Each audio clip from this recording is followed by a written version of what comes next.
اعوذ باللہ من الشیطان الرجیم بسم اللہ الرحمن الرحیم وَكَذَلِكَ جَعَلْنَا لِكُلِّ نَبِيٍّ عَدُوًّا شَيَاطِينَ الْإِنسِ وَالْجِنِّ يُوحِي بَعْضُهُمْ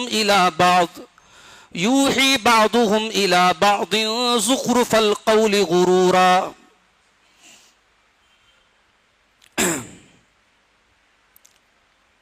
محترم حاضرین، اللہ کے فضل و کرم سے آج ہم لوگوں نے 8ویں تراویح ادا کی، اور آج کا ہمارا جو درس ہے، جو گفتگو ہماری ہوگی، وہ قرآن کریم کے 8ویں پارے کی کچھ سلیکٹڈ اور منتخب آیات کی تفسیر پر مشتمل ہوگی. 8ویں پارے کے شروع میں اللہ تعالیٰ نے ایسے شیطانوں کا ذکر کیا ہے جو جنات میں سے بھی ہوتے ہیں اور انسانوں میں سے بھی ہوتے ہیں. اور ان شیطانوں کا کام کیا ہے؟ یہ غلط باتوں کو اچھی پیکنگ کے ساتھ ایٹریکٹیو بنا کر، خوبصورت بنا کر پیش کرتے ہیں، اور جو ان کے ماننے والے ہوتے ہیں، جن کے اوپر ان کا بس چلتا ہے، ان کے دلوں میں یہ باتیں ڈالتے ہیں. آئیے وہ آیت کریمہ دیکھتے ہیں، پھر اس کی تشریح کرتے ہیں. اللہ نے فرمایا، یہ سورۃ الانعام کی آیت نمبر 112 ہے اور 8ویں پارے کی شروع کی آیت ہے. وَكَذَلِكَ جَعَلْنَا لِكُلِّ نَبِيٍّ عَدُوًّا شَيَاطِينَ الْإِنسِ وَالْجِنِّ. ہم نے ہر نبی کے دشمن بنائے ہیں، اور وہ دشمن کون ہیں؟ شیطان ہیں، شیاطین ہیں. اور یہ شیاطین انسانوں میں سے بھی ہیں اور جنات میں سے بھی ہیں. اس سے ایک بات یہ پتہ چلی کہ شیاطین صرف جنات میں سے نہیں ہیں، شیاطین انسانوں میں سے بھی ہوتے ہیں. بھئی شیطان کا مطلب کیا ہوتا ہے؟ جو آپ کو صحیح راہ سے بھٹکائے، جو غلط راستے پہ لے کے جائے. تو یہ کام اگر کوئی انسان بھی کرتا ہے تو وہ شیطان ہے، اور اگر یہ کام اگر کوئی جن نہیں کرتا ہے تو وہ شیطان نہیں ہے. جنات میں سارے شیطان تھوڑی ہیں، جنات میں اچھے بھی ہیں. جنات ہی کی تو ایک جماعت نے قرآن کی آیتوں کو سن کر کے وہ ایمان لے آئے تھے اللہ کے رسول کے دور میں. تو شیطانوں میں بھی مشرک ہیں، قبر پرست ہیں، بدعتی ہیں، حرام خور ہیں. شیطانوں جنات میں بھی ہر طریقے کے لوگ ہیں. تو اللہ نے فرمایا کہ وَكَذَلِكَ جَعَلْنَا لِكُلِّ نَبِيٍّ عَدُوًّا. ہم نے ہر نبی کے کچھ دشمن بنائے ہیں، اور یہ دشمن انسانوں میں سے بھی ہیں اور جنات میں سے بھی ہیں.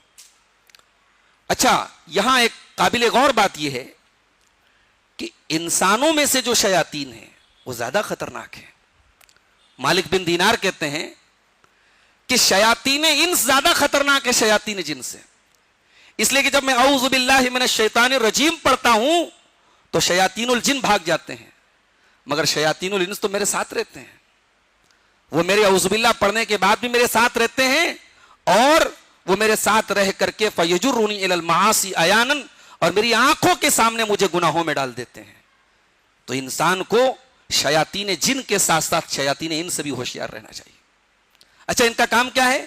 یوحی بعضهم الی بعض زخرف القول غرورا. یہ چکنی چپڑی باتیں، زخرف کہتے ہیں عربی زبان میں کسی چیز کو کا ڈیزائن بنانا. جیسے دیوار ہے، دیوار کو اگر آپ خوبصورت بنائیں تو عربی میں اس کو زخرف بولتے ہیں. تو شیطان جو ہے وہ غلط بات کو بھی بہت سجا کے پیش کرتا ہے. ابھی آگے ذکر آئے گا سورہ اعراف میں. ہم لوگ پڑھتے ہیں نا کہ آدم علیہ السلام سے شیطان نے غلطی کروا دی، انہوں نے جنت کا وہ پیڑ کھا لیا. ایسے نہیں کھا لیا تھا انہوں نے، شیطان نے بہت سجا کے پیش کیا تھا. اور آج ہم سب جانتے ہیں انسانی نیچر ہے، انسانی فطرت ہے کہ خراب آئٹم کو، خراب پروڈکٹ کو بھی اگر اچھی پیکنگ کے ساتھ پیش کیا جائے تو لوگ دھوکہ کھا جاتے ہیں. تو شیطان کی پیکنگ بہت اچھی ہے. شیطان ہمارا دشمن ہے اور ہمیں معلوم ہے کہ ہمارا دشمن ہے، مگر اس کی اس خوبصورت پیکنگ سے ہم دھوکہ کھا جاتے ہیں. کبھی کبھی وہ گناہوں کو اتنا سجا کر کے پیش کرتا ہے کہ ہم دھوکہ کھا جاتے ہیں. اس نے زنا کا نام پیار رکھ دیا، اس نے شراب کا نام ڈرنک رکھ دیا، طاقتور ڈرنک، انرجی ڈرنک رکھ دیا. اس نے ننگے پن کا نام فیشن رکھ دیا. اس نے بے حیائی کا نام ماڈرنائزیشن رکھ دیا. اس کی پیکنگ بہت اچھی ہے، اس کے ٹائٹلز بہت اچھے ہیں، اس کے ٹائٹل سے ہمیں دھوکہ نہیں کھانا ہے. زخرف القول غرورا, اس نے دھوکہ دینے کے لیے خراب باتوں کو بھی اچھا بنا کے پیش کیا ہے.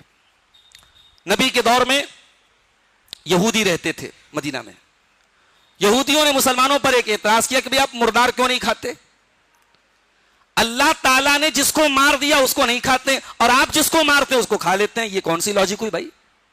آپ بسم اللہ پڑھ کے اللہ کا نام لے کے جس کو ذبح کرے وہ حلال ہے, اور جو نیچرل مر گیا, جو مردار ہے, جس کو اللہ نے مارا وہ حلال ہے, وہ حرام ہے.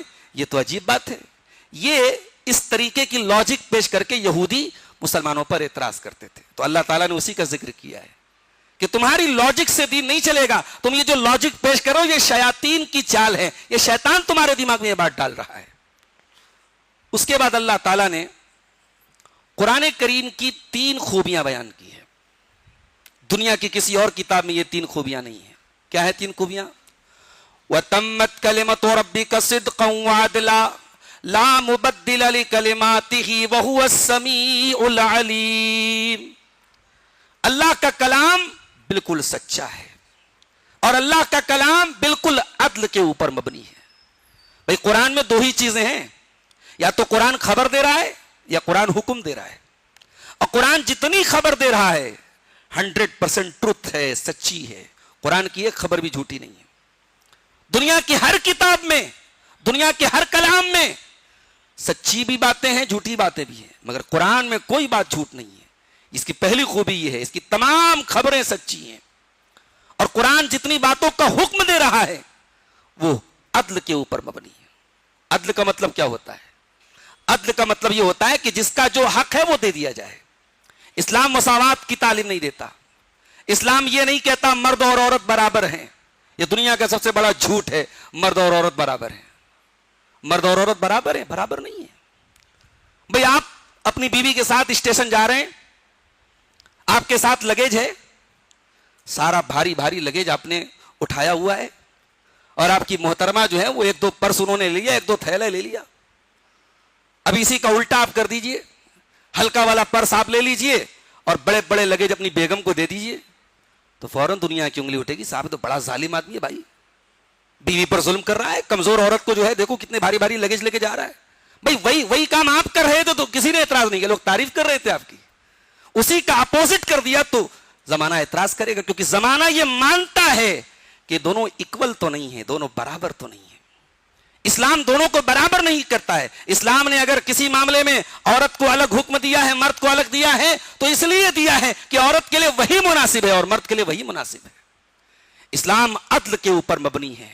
اسلام سملیرٹی کی بات نہیں کرتا ہے, اسلام عدل کی بات کرتا ہے, اسلام جسٹس کی بات کرتا ہے. تو قرآن کی دوسری خصوصیت ہے. اور تیسری خصوصیت کیا ہے؟ کیا ہے؟ لا مبدل لکلماتہ. قرآن کی باتوں کو کوئی تبدیل نہیں کرتا. کیسے تبدیل کرو گے بھائی؟ دنیا کی ہر کتاب میں تحریف ہوئی, ہر کتاب میں تبدیلی ہوئی. 100 سال پہلے کی بائبل الگ, آج کی بائبل الگ. لیکن قرآن کریم اللہ کے رسول کے دور میں جو تھا وہی آج بھی, اور انشاءاللہ قیامت کی صبح تک وہی رہے گا.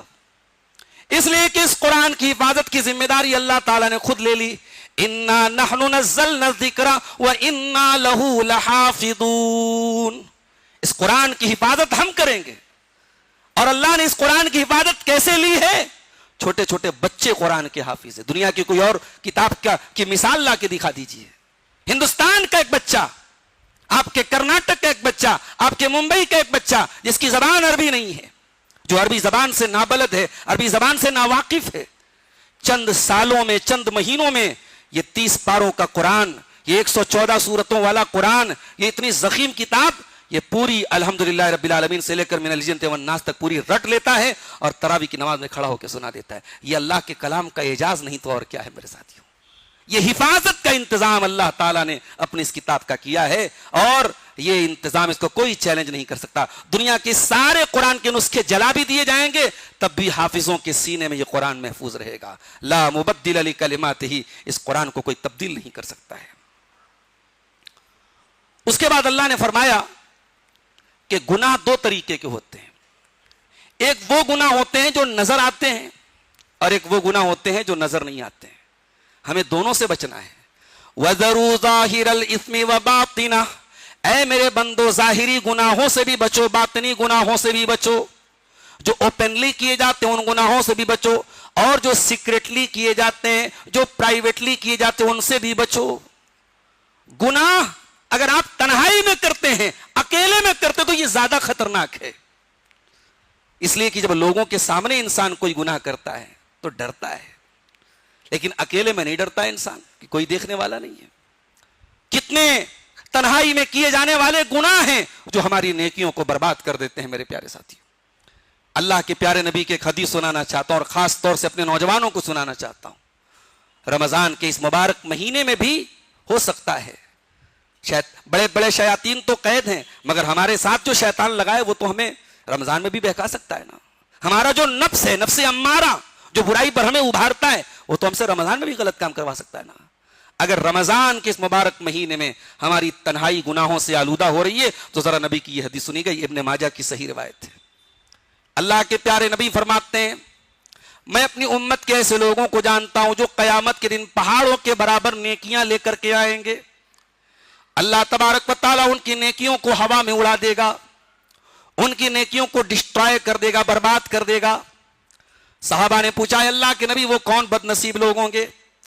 آپ نے فرمایا، وہ تمہارے بھائی ہوں گے، وہ تمہارے ہی قبیلے سے ہوں گے، تمہارے ہی جیسے لوگ ہوں گے، نماز بھی پڑھیں گے، راتوں میں عبادت بھی کریں گے، وَلَكِنَّهُمْ إِذَا خَلَوْا بِمَحَارِمِ اللَّهِ انتهكوها، جب ان کو پرائیویسی ملے گی، جب ان کو تنہائی ملے گی، جب ان کو اکیلا پن ملے گا، وہ بہت سارے ناجائز کام کریں گے، گناہ کے کام کریں گے، حرام کام کریں گے۔ وَذَرُوا ظَاهِرَ الْإِثْمِ وَبَاطِنَهُ، یہی بات اللہ قرآن کے 8ویں پارے میں کہہ رہا ہے۔ بچو ظاہری گناہوں سے اور بچو باطنی گناہوں سے، اوپنلی گناہوں سے بھی بچو اور سیکریٹلی گناہوں سے بھی بچو۔ اس کے بعد اللہ نے جو یہودیوں نے اعتراض کیا تھا کہ مردار کو نہیں کھا سکتے اور جس پر اللہ کا نام لیا جائے اس کو کھا سکتے ہیں، اللہ کا مارا ہوا نہیں کھا سکتے، اپنا مارا ہوا کھا سکتے ہیں، اس کا جواب دیا اللہ نے، فرمایا وَلَا تَأْكُلُوا مِمَّا لَمْ يُذْكَرِ اسْمُ اللَّهِ عَلَيْهِ، جس جانور پر اللہ کا نام نہ لیا جائے اس کو تم مت کھانا، وَإِنَّهُ لَفِسْقٌ، وہ گندا ہے، وہ جانور تمہارے لیے ناپاک ہے۔ اب یہاں ایک بات نوٹ کر لیجئے، جس جانور پر اللہ کے علاوہ کسی غیر کا نام لیا جائے وہ بھی حرام ہے، اس کو بھی نہیں کھا سکتے، اور جس جانور کو ذبح کرتے وقت جان بوجھ کر کے اللہ کا نام نہ لیا جائے وہ بھی نہیں کھا سکتے۔ اگر آپ کسی نئے شہر میں جا رہے ہیں، ڈومینوز میں پیزا کھانے جا رہے ہیں، میک ڈونلڈز میں آپ جو ہے برگر کھا رہے ہیں، تو آپ تحقیق کر لیجئے کہ وہ حلال ہے کہ نہیں ہے۔ آپ چکن کے بڑے شوقین ہیں، اپنے شوق کو تھوڑا دبا لیجئے۔ اپنے نان ویج میں تو نہیں کھاتا ہوں، میں فلائٹ میں بھی سفر کرتا ہوں، وہ لاکھ دعویٰ کرتے ہیں، میں جہاں شک کی بات ہے میں نہیں کھاتا ہوں، اور نہیں کھانا چاہیے ہمیں۔ اگر وہ مشین کا ذبح کیا ہوا جانور ہے اور اللہ کا نام نہیں لیا، ہمارے لیے حلال نہیں ہے میرے بھائیوں۔ ایسا ٹیسٹ اور ایسا سواد اور ایسا ذائقہ نہیں چاہیے ہمیں۔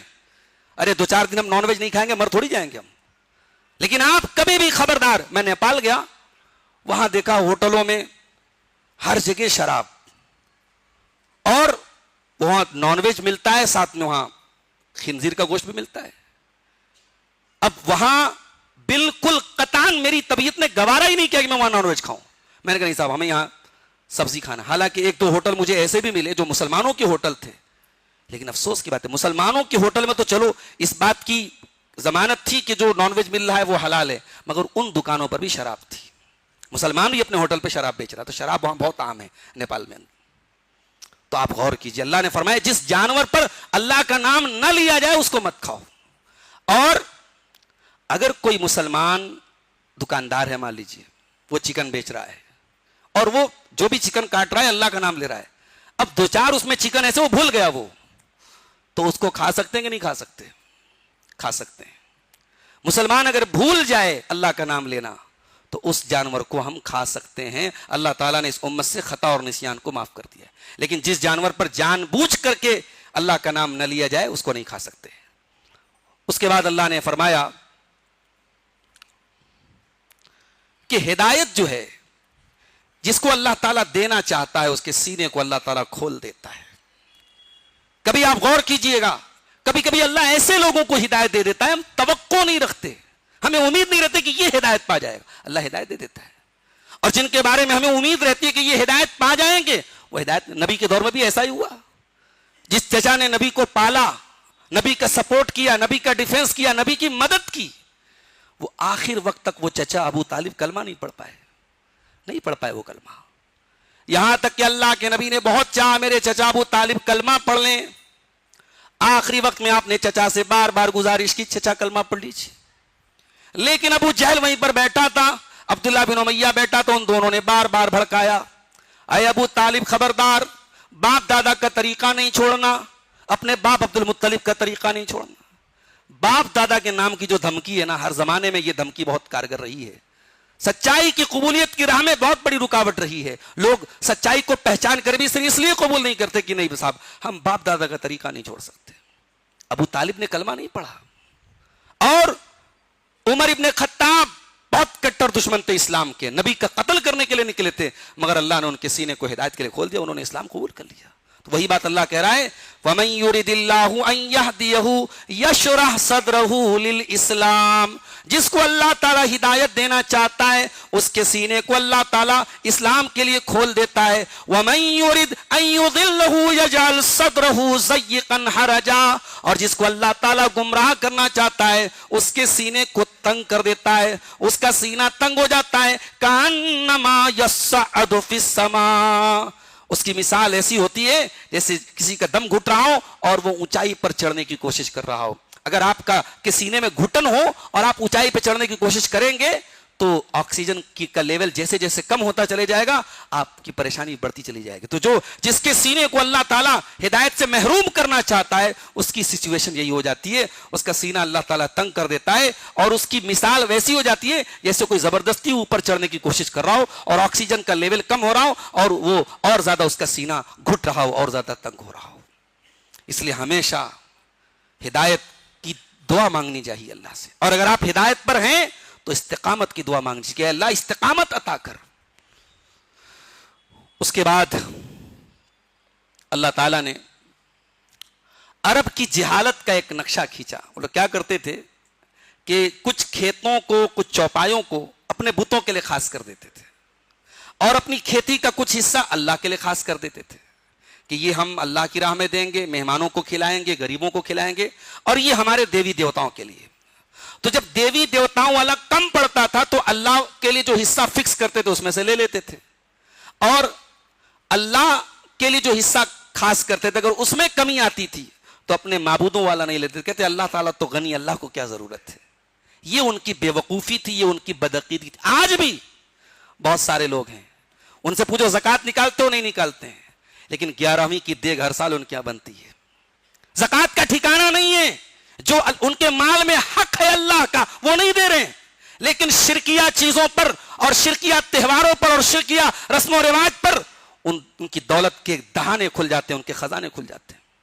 ارے دلوں پر مہر تو ایسی لگتی ہے کہ عمرہ کرنے جاتے ہیں اور وہاں سے کہتے ہیں کہ ذرا بابا کو ہمارا سلام پہنچا دینا. وہاں گیا ہے اللہ کے گھر میں اور یہاں ہندوستان میں بابا کو سلام پہنچا رہا ہے. یہ عقل گھاس چرنے چلی جاتی ہے جب انسان کا دل اور دماغ شرک کی دلدل میں لت پت ہو جاتا ہے. میرے ساتھیو، اللہ نے فرمایا وَجَعَلُوا لِلَّهِ مِمَّا ذَرَا مِنَ الْحَرْثِ وَالْأَنْعَامِ نَصِيبًا.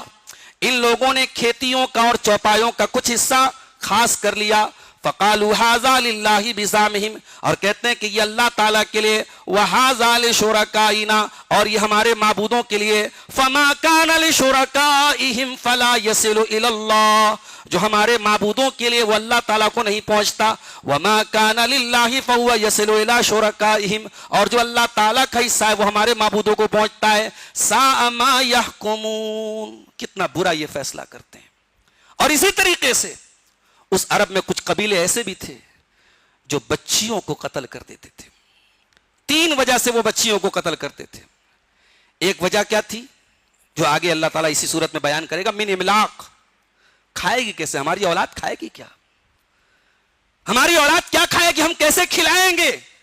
اگر اس ڈر سے کوئی اپنے بچوں کو قتل کر رہا ہے تو یہ 1400 سال پہلے بھی کرائم تھا اور آج بھی کرائم ہے. میرے پیارے ساتھیوں، اگر ماں کے پیٹ میں بچے یہ اس عقیدے کے ساتھ مار دیے جائیں کہ ہم بچوں کو پڑھا نہیں سکتے، ہم کھلا نہیں سکتے، ہم پلا نہیں سکتے، تو یہ وہی دور جاہلیت کا عقیدہ ہے. اس چیز کی اجازت نہ کل تھی نہ آج ہے میرے پیارے ساتھیوں. ابھی آج میرے پاس ایک سوال آیا, بہت ٹف سوال آیا.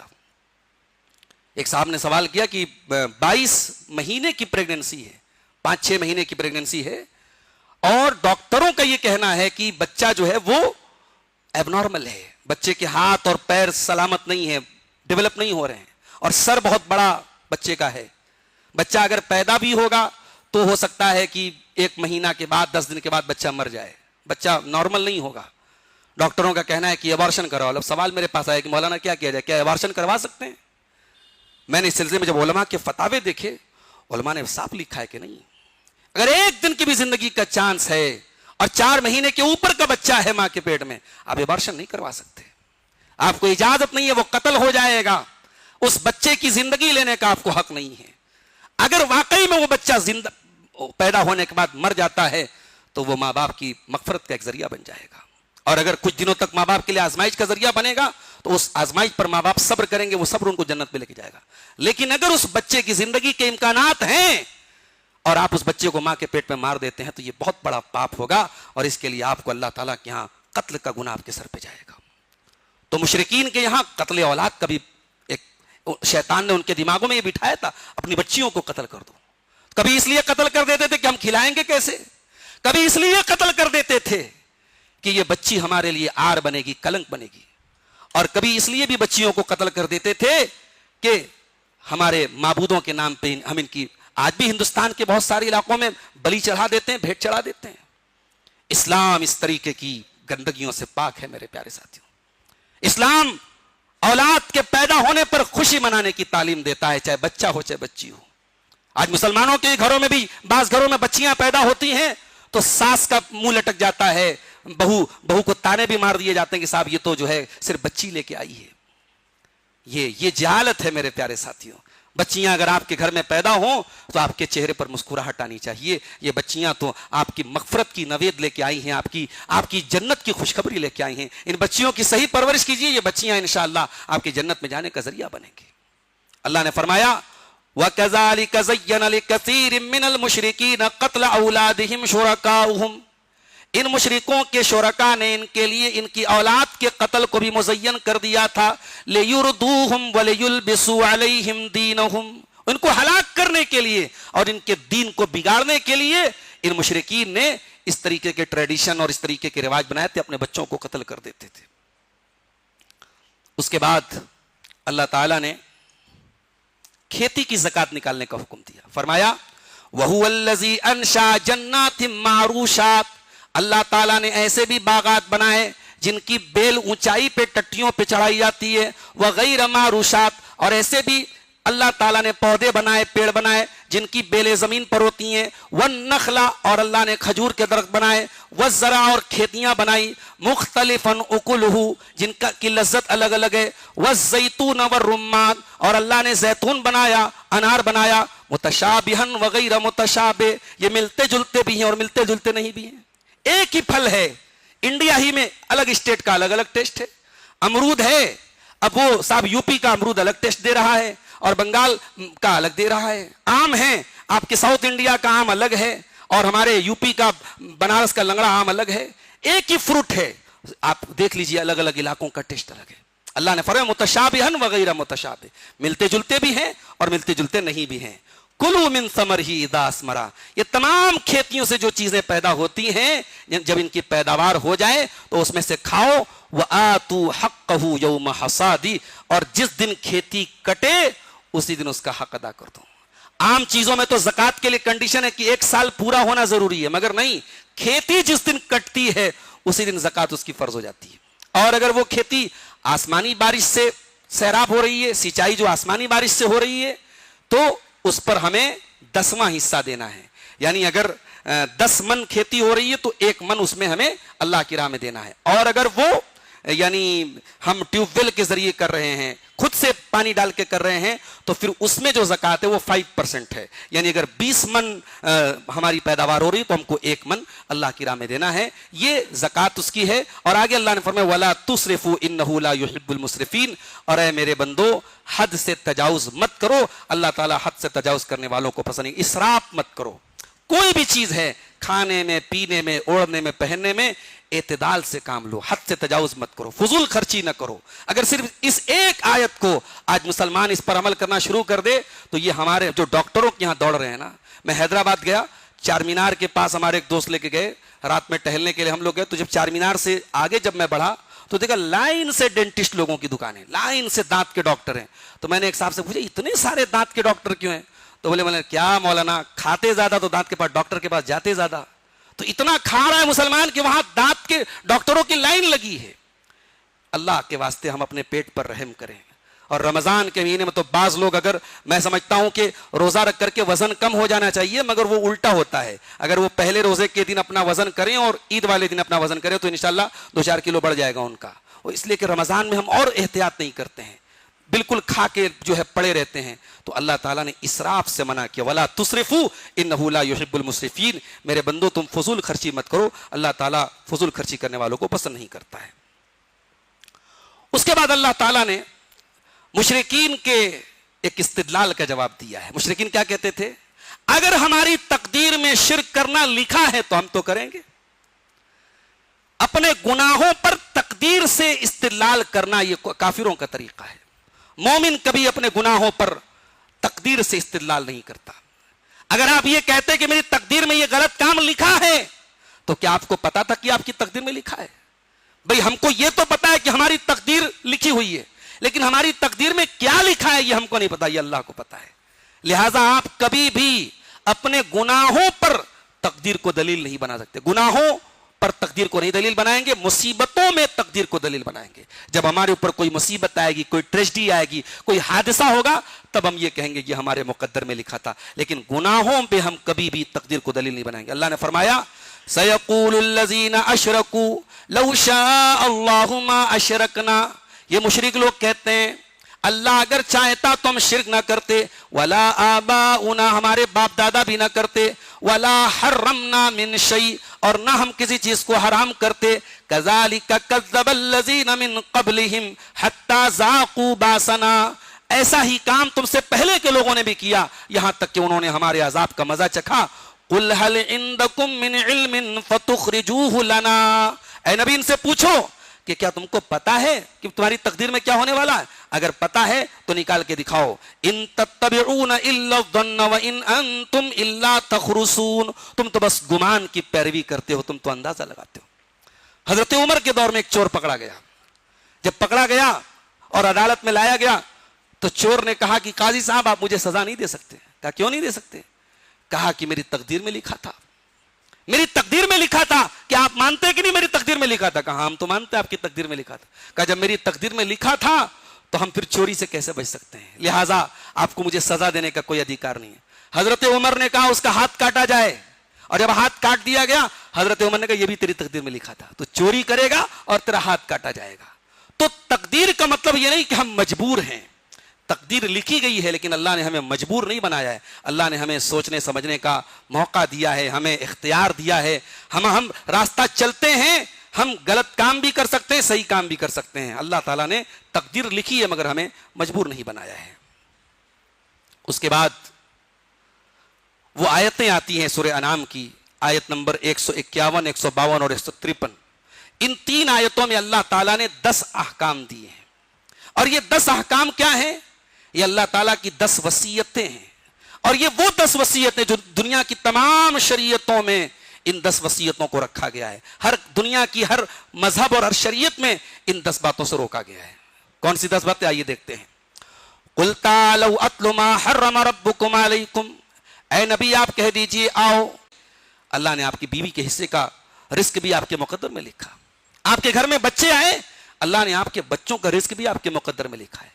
آپ کو بھی روزی دینے والا اللہ ہے اور آپ کے بچوں کو بھی روزی دینے والا اللہ ہے۔ کبھی یہ دماغ میں نہ لائیے گا بچوں کو ہم کھلاتے ہیں، ان کے رازق ہمیں نہیں۔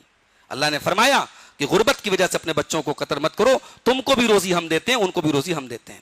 اس کے بعد فرمایا وَلَا تَقْرَبُوا الْفَوَاحِشَ مَا ظَهَرَ مِنْهَا وَمَا بَطَنَ، اور فحش کاموں کے قریب نہ جاؤ، گندے کاموں کے قریب نہ جاؤ، زنا کے قریب نہ جاؤ، لواطت کے قریب نہ جاؤ، حرام کاموں کے قریب نہ جاؤ، چاہے وہ کھلم کھلا کیے جا رہے ہوں چاہے چھپ کر کے کیے جا رہے ہوں۔ ولا تقتلوا النفس التي حرم اللہ الا بالحق، اور کسی ایسی جان کو قتل نہ کرو جس کو اللہ نے حرام کر دیا ہے. کسی کی ناحق ہتیا مت کرو، قتل مت کرو. یہ اللہ تعالیٰ نے 5 چیزیں اس آیت میں بیان کی. اور اس کے بعد فرمایا ذالکم وصاکم بہ لعلکم تعقلون. میرے بندو یہ اللہ تعالیٰ وصیت کر رہا ہے تاکہ تم عقل سے کام لو. یہ 5 چیزیں ایسی ہیں: شرک کرنا، اولاد کو تکلیف پہنچانا، معاف کیجیے والدین کو تکلیف پہنچانا، اولاد کو قتل کرنا، اور فحش کاموں کے قریب جانا، اور کسی نردوش کی ہتیا کرنا. یہ 5 چیزیں ایسی ہیں کہ ہر زمانے میں عقل نے ان کو برا جانا ہے. عقل نے، لاجک نے، انسانی دماغ نے، انسانی سینس نے ہر زمانے میں اس کو غلط سمجھا. اسی لیے اللہ نے لعلکم تعقلون کہا.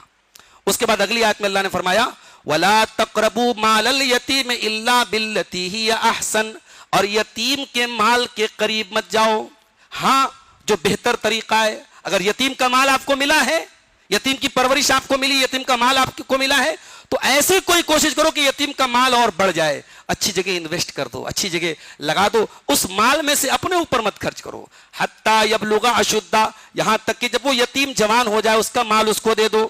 اس کے بعد فرمایا وَأَوْفُوا الْكَيْلَ وَالْمِيزَانَ بِالْقِسْطِ، اور جب سامان تول کر کے دو یا ناپ کر کے دو تو پورا پورا دو. لَا نُكَلِّفُ نَفْسًا إِلَّا وُسْعَهَا، اور ہاں جب سامان تم ناپ اور تول کر کے دیتے ہو تو ہو سکتا ہے 2-4 دانہ کم ہو جائے. جان بوجھ کے نہیں، تم کوئی سامان تول کے دے رہے ہو، اگر 2-4 گرام کم ہو گیا انجانے میں تو اللہ کہہ رہا ہے کہ ہم کسی نفس پر اتنا بوجھ نہیں ڈالتے جو اس کی طاقت سے زیادہ ہو. وَإِذَا قُلْتُمْ فَعْدِلُوا وَلَوْ كَانَ ذَا قُرْبَىٰ، اور جب بات کرو تو انصاف کی بات کرو، اگر اپنے رشتہ دار کے خلاف ہی کیوں نہ ہو. وَبِعَهْدِ اللَّهِ أَوْفُوا، اور اللہ سے جو وعدہ کیا وہ وعدہ پورا کرو. یہ 4 چیزیں اللہ نے اس آیت میں بیان کی. اور اس کے بعد فرمایا ذالکم وصاکم بہ لعلکم تذکرون، یہ اللہ تعالیٰ وصیت کر رہا ہے شاید کہ تم یاد دہانی تمہیں ہو جائے، تم یاد کرو، یہ بھول گئے ہو تم یہ باتیں، تم یہ یاد کر لو. اس کے بعد 10واں حکم اللہ نے دیا وَأَنَّ هَذَا صِرَاطِي مُسْتَقِيمًا فَاتَّبِعُوهُ وَلَا تَتَّبِعُوا السُّبُلَ فَتَفَرَّقَ بِكُمْ عَنْ سَبِيلِهِ، اور اے میرے بندو یہ جو راستہ میں نے اللہ کے رسول کے ذریعے تم کو دیا ہے یہی میرا سیدھا راستہ ہے، اسی راستے پر چلو اور راستوں پر نہ چلو. راستہ ایک ہے، حق کا راستہ ایک ہے، اور باطل کے راستے کئی ہیں. کئی راستے صحیح نہیں ہو سکتے، سچائی کا راستہ ایک ہی ہو سکتا ہے، صراط مستقیم ایک ہی ہو سکتی ہے. اللہ نے کہا راستے پر چلو، راستوں پر نہ چلو. راستوں پر چلو گے تو راستے سے بھٹک جاؤ گے. وَلَا تَتَّبِعُوا السُّبُلَ فَتَفَرَّقَ بِكُمْ عَنْ سَبِيلِهِ، میرے بندو اللہ کے راستے پر چلو اور دوسرے راستوں پر تم مت چلو. اس کے بعد سورہ اعراف شروع ہوتی ہے. سورہ اعراف میں اللہ تعالیٰ نے ایک نقشہ کھینچا ہے قیامت کے دن کا، جب نیکیوں اور گناہوں کو تولا جائے گا. اللہ اکبر، ذرا دیکھیے گا. والوزن یومئذ الحق، اور قیامت کے دن جو وزن کیا جائے گا وہ برحق ہوگا. قیامت کے دن تمہاری نیکیوں کو تولا جائے گا، تمہارے گناہوں کو تولا جائے گا. فمن ثقلت موازینہ فاولئک هم المفلحون، جس کی نیکیوں کا پلڑا بھاری ہو جائے گا وہی کامیاب ہو جائے گا. کبھی غور کرو میرے بھائیوں، کبھی تنہائی میں بیٹھ کے غور کرو.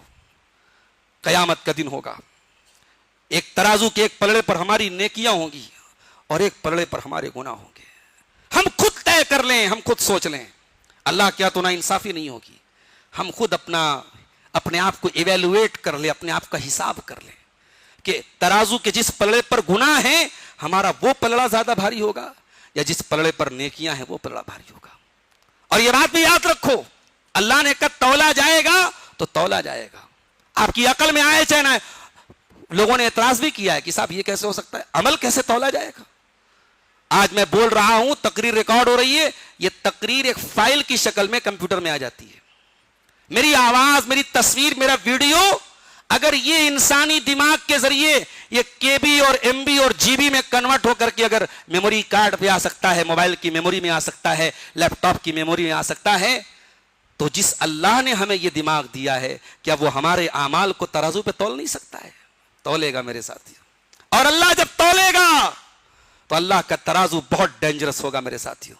18ویں پارے کی تفسیر جب آئے گی تو وہاں ہم بتائیں گے وَنَضَعُ الْمَوَازِينَ الْقِسْطَ لِيَوْمِ الْقِيَامَةِ، اللہ کہتا ہے قیامت کے دن ہم جس ترازو پر تمہارے اعمال کو تولیں گے وہ انصاف کا ترازو ہوگا۔ دنیا میں ہماری مائیں بہنیں سونار کے یہاں جاتی ہیں، جویلر کے یہاں جاتی ہیں، ان کے ناک کی جو نتھیا ہوتی ہے وہ اتار کے جب سونار کو دیتی ہیں تو سونار اپنے ترازو پہ رکھ کر کے اس کا وزن بتا دیتا ہے۔ وہ نتھیا 1 گرام کی بھی نہیں ہوتی، وہ 1 گرام سے بھی کم کی ہوتی ہے، وہ ملی گرام کی ہوتی ہے۔ سونار کا ترازو، جویلر کا ترازو ایک عورت کے ناک کی نتھیا کا وزن بتا دیتا ہے۔ اللہ کا ترازو کیسا ہوگا میرے ساتھیو؟ اللہ نے فرمایا فَإِن كَانَ مِثْقَالَ حَبَّةٍ مِّنْ خَرْدَلٍ أَتَيْنَا بِهَا، ایک رائی کے دانے کے برابر بھی تیرا کوئی عمل ہوگا ہمارے ترازو پر سامنے آ جائے گا۔ تو اللہ کے ترازو پر جس کی نیکیوں کا پلڑا بھاری ہوگا فَأُولَٰئِكَ هُمُ الْمُفْلِحُونَ، وہ کامیاب ہوں گے۔ وَمَنْ خَفَّتْ موازینہ فاولئک الذین خسروا انفسهم بما كانوا بآیاتنا یظلمون، اور جس کی نیکیوں کا پلڑا ہلکا ہوگا وہ خسارہ اٹھانے والوں میں سے ہو جائے گا۔ اس کے بعد اللہ تعالیٰ نے آدم علیہ السلام کا اور ابلیس کا واقعہ بیان کیا۔ ابلیس کو جب اللہ نے دھتکار دیا تو ابلیس کیا کہتا ہے؟ قال فبما اغویتنی لأقعدن لهم صراطک المستقیم، اے اللہ چونکہ تو نے مجھے گمراہ کر دیا۔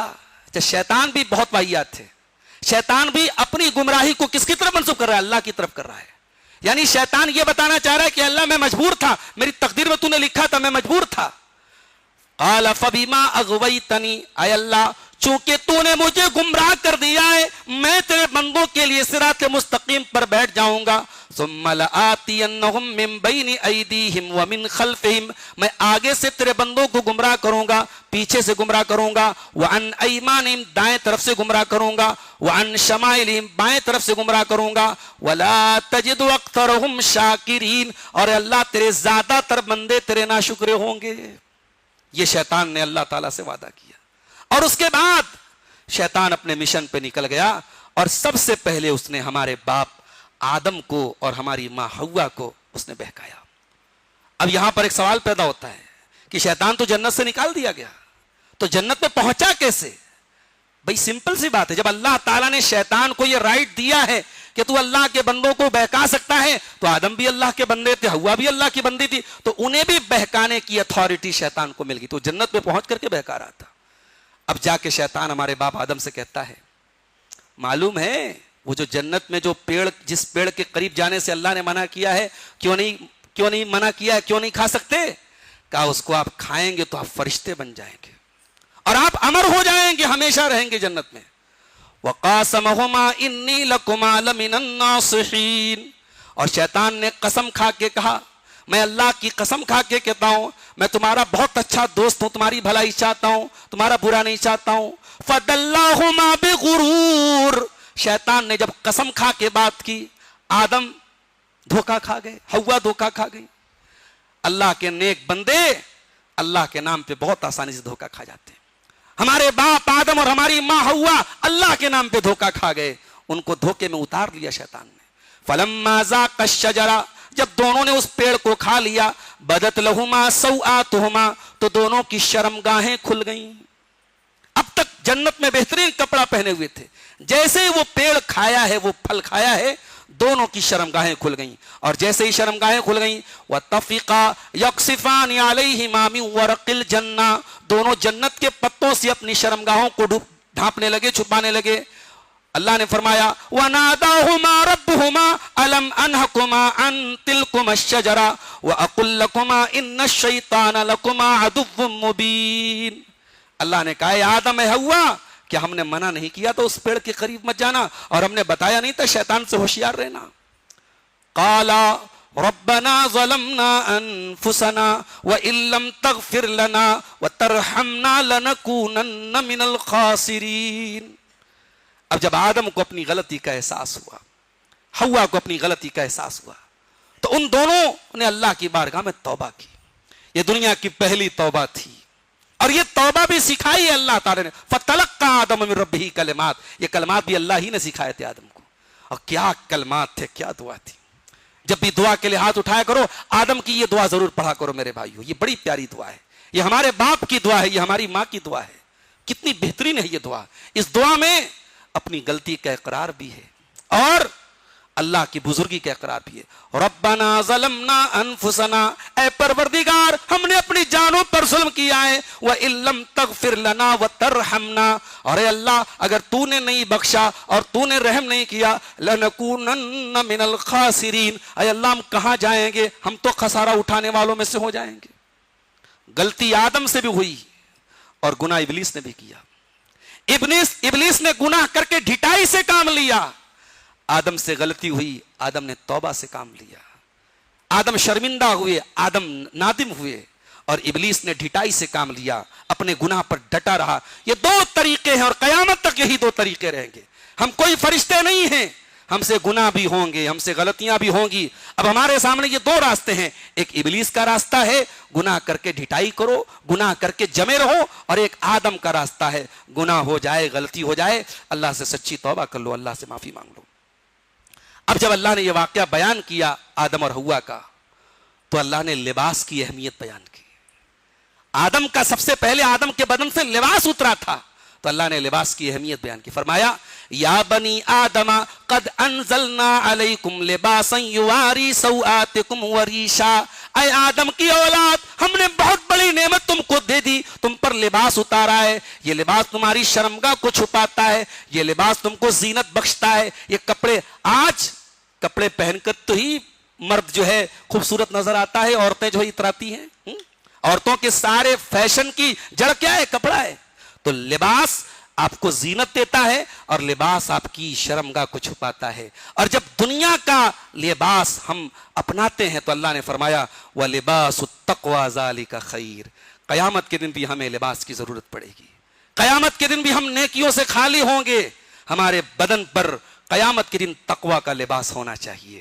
قیامت کے دن اگر کامیاب ہونا ہے تو میرے بندو وَلِبَاسُ التَّقْوَى ذَلِكَ خَيْرٌ، میرے بندو تم تقوی کا لباس اپنا لو، قیامت کے دن وہ لباس تمہارے کام آئے گا.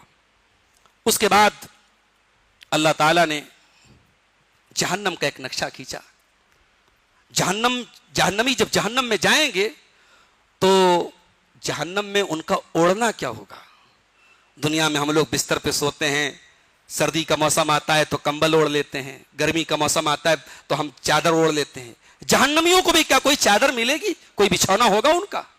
لہم من جہنم مہاد ومن فوقہم غواش، جہنمیوں کو آگ کا بچھونا ملے گا اور آگ کا لحاف ملے گا. وہ آگ پر سوئیں گے اور آگ کو اوڑھیں گے. اللہ اکبر.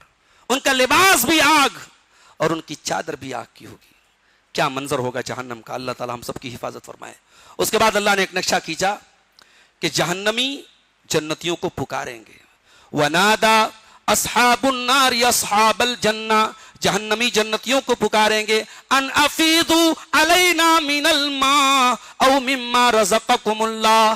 اے جنتیوں تم تو بڑے بڑے نعمتوں سے فائدہ اٹھا رہے ہو، ارے تھوڑا سا پانی ہم کو بھی پلا دو. اے جنتیوں اللہ نے تم کو جو نعمتیں دی ہیں وہ نعمتیں تھوڑی سی ہم کو بھی پلا دو. قالوا ان اللہ حرمہما علی الکافرین، تو جنتی کہیں گے کہ اے جہنمیوں معاف کرنا، ہم تمہیں یہ پانی نہیں دے سکتے، اللہ نے تم پر حرام کر دیا ہے. یہ بھی کیا بد نصیبی ہوگی. اگر آپ پیاسے ہو اور آپ کے سامنے کوئی گلاس میں پانی پی رہا ہو تو آپ کی پیاس اور بڑھ جاتی ہے. جب جہنمیوں کو منظر دکھایا جائے گا کہ جنتی تو نعمتوں میں ہیں، جنتی تو عیش و آرام میں ہیں، تو ان کی تکلیف تو ڈبل ہو جائے گی. ان کا جو ٹارچر ہے، جو تکلیف ہے، جو مینٹل ان کو جو تکلیف ہو رہی ہوگی وہ بڑھ جائے گی میرے پیارے ساتھیوں. اسی لیے اللہ نے فرمایا کہ وہ پکار کے مانگیں گے کہ تھوڑا سا پانی ہم کو پلا دو، مگر جنتی معذرت کر لیں گے کہ ہم یہ پانی تم کو نہیں پلا سکتے. اس کے آخر میں 8ویں پارے کے آخر میں اللہ تعالیٰ نے کئی نبیوں کے واقعات بیان کیے ہیں. اس میں ایک نبی ہے حضرت صالح علیہ السلام. صالح علیہ السلام کو قوم سمود کے پاس نبی بنا کے بھیجا گیا. یہ قوم سمود جو تھی یہ بہت ماہر قوم تھی. یہ چٹانوں کو کاٹ کاٹ کے مکان بناتے تھے، بڑے لمبے تگڑے ہوتے تھے. اللہ نے بڑا نوازا تھا اس قوم کو. جب حضرت صالح علیہ السلام نبی بنا کر کے بھیجے گئے تو اللہ تعالیٰ نے معجزے کے طور پر ایک اونٹنی کو بھیجا ان کے ساتھ. اور صالح علیہ السلام نے اپنی قوم سے کہا کہ خبردار، یہ اونٹنی اللہ کی طرف سے آئی ہے، اس اونٹنی کو ٹچ مت کرنا. اب وہاں جو دریا تھا جہاں وہ اپنے جانوروں کو پانی پلانے جاتے تھے تو ایک دن طے ہوا کہ حضرت صالح کی اونٹنی پانی پیے گی اور ایک دن ان کے قبیلے کے لوگ اپنے جانوروں کو پانی پلائیں گے. اب یہ جو باری لگ گئی تو ان کمبختوں کو ہضم نہیں ہوئی اور ان میں ایک بدبخت انسان اٹھا اور اس نے اٹھ کر کے اس اونٹنی کو قتل کر دیا. اور جب اس ایک بدبخت نے قتل کیا تھا, اس کا نام قدار بن سالف تھا, اس نے قتل کیا تو پوری قوم اس پر سائلنٹ تھی, پوری قوم اس سے سیٹسفائیڈ تھی. جب پوری قوم سیٹسفائیڈ تھی تو گناہ پر ایگری ہونا اور گناہ پر سائلنٹ ہونا اور گناہ سے سیٹسفائیڈ ہونا یہ پوری قوم کا گناہ بن گیا. اللہ نے فرمایا فَعَقَرُوا النَّاقَةَ, ان لوگوں نے حضرت صالح کی اونٹنی کو قتل کر ڈالا. وَعَتَوْا عَنْ أَمْرِ رَبِّهِمْ, اور اپنے رب کی نافرمانی کی.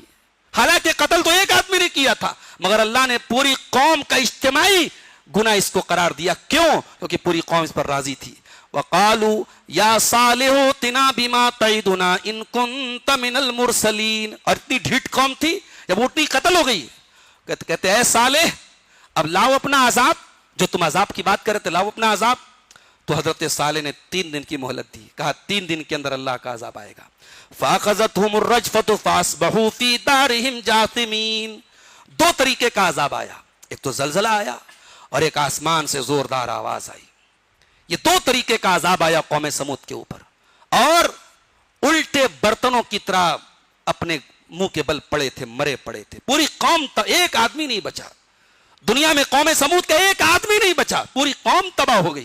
اور جب پوری قوم تباہ ہو گئی فَتَوَلَّى عَنْهُمْ, حضرت صالح علیہ السلام اپنی قوم کے حالات کو دیکھ کے پیٹ پھیر کے جانے لگے اور کہنے لگے یا قوم لقد ابلغتکم رسالت ربی ونصحت لکم. اے میری قوم کے لوگوں, میں نے تو اپنا حق ادا کر دیا, میں تو رسول بن کے آیا تھا, میں نے تو اللہ کا پیغام پہنچا دیا, میں نے تو خیر خواہی کا حق ادا کر دیا. وَلَكِنْ لَا تُحِبُّونَ النَّاصِحِينَ, مگر ہائے افسوس ہے میری قوم کے لوگوں, تم نصیحت کرنے والوں کو پسند نہیں کرتے. ایک سبق ملا کہ تاریخ کے کسی بھی موڑ پر جو قوم اپنے نصیحت کرنے والوں کو برا سمجھے, برائی کو برائی کہنے والوں کو غلط سمجھے, نیکی کو نیکی کرنے والے کو غلط سمجھے, توحید بیان کرنے والوں کو غلط سمجھے, شرک بیان کرنے والوں کو غلط سمجھے, تو اس قوم کا انجام اچھا نہیں ہوگا. جو قوم نیکی کا حکم دینے والوں اور برائی سے روکنے والوں کا جینا حرام کر دے, اپنے علماء کا جینا حرام کر دے, اپنے واعظین کا جینا حرام کر دے, اس قوم کا انجام اچھا نہیں ہوگا. میرے پیارے ساتھیوں, یہ ان قوموں کا انجام ہوگا جو دنیا سے ختم کر دی گئی, ہلاک کر دی گئی. فرمایا وَلَكِنْ لَا تُحِبُّونَ النَّاصِحِينَ, اے میری قوم کے لوگوں تم نصیحت کرنے والوں کو پسند نہیں کرتے ہو. اب یہاں سے جب نواں پارہ شروع ہوگا تو حضرت شعیب علیہ السلام کی قوم کے واقعات بیان کیے جائیں گے. ہم اللہ سے دعا کرتے ہیں رب العالمین ہمیں قرآن کریم کی ان آیات پہ عمل کرنے کی توفیق عطا فرمائے. رب العالمین قرآن کریم پہ غور و فکر کرنے کی اور اس سے نصیحت حاصل کرنے کی ہم سب کو توفیق عطا فرمائے. آمین. وآخر دعوانا